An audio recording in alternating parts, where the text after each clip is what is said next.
by Musk. I mean, I must say, I think it's terrible.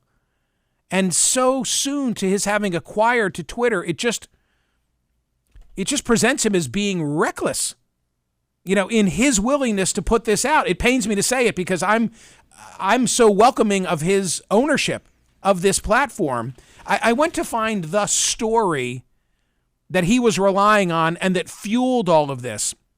So it's KTVU. It's a Fox affiliate in Oakland.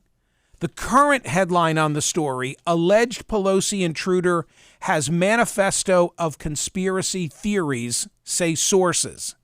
And it's a pretty straightforward news account of what we now know about the Pelosi attacker, except now at the bottom of it, it says correction.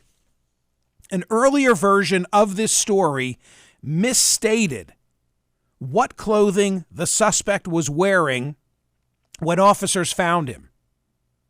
Even though there's been a correction to the story, even though Musk has pulled down his tweet, even though the Washington Post is telling the whole story about how this is incorrect, it's still out there and gaining heft. And it's going to be like the underground pizza network, parlor, yeah. Right? You're not going to convince some people otherwise. Oh, no, for sure.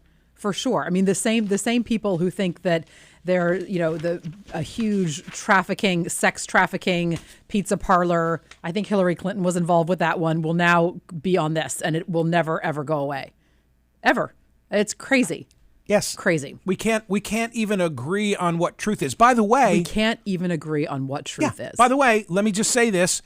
If the facts had come out that way, I'd be talking about it. Of course you would be. I'd be talking about it because then it would not be what it seems to be on the surface. Right. And one last thing on this, TC, because we would have to know if that was the case. If it was a domestic dispute between lovers, that's a completely different situation. Totally different. Yeah. Totally. And what I see is this tug of war between the right and the left, where the right wants to say, this is all about... Please let it be this. Right. Well, no, putting aside that rumor, I see from the right people saying this is a deranged individual. This is all about mental health. And the left is saying, look at this. It's just like those things that were said on January 6th. The truth is both.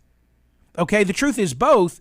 But this microphone is a privilege. And when I use it, I need to know there are people out there, hinged and unhinged, hanging on every word. Right.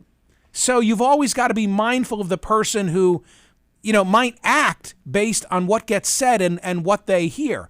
I mean, there are plenty of individuals out there who buy into the January 6th conspiracies that are not trying to attack Paul Pelosi. But you got to be mindful of the fact that there are some out there who would do that, right. and therefore, exercise caution with how you discuss public events and news.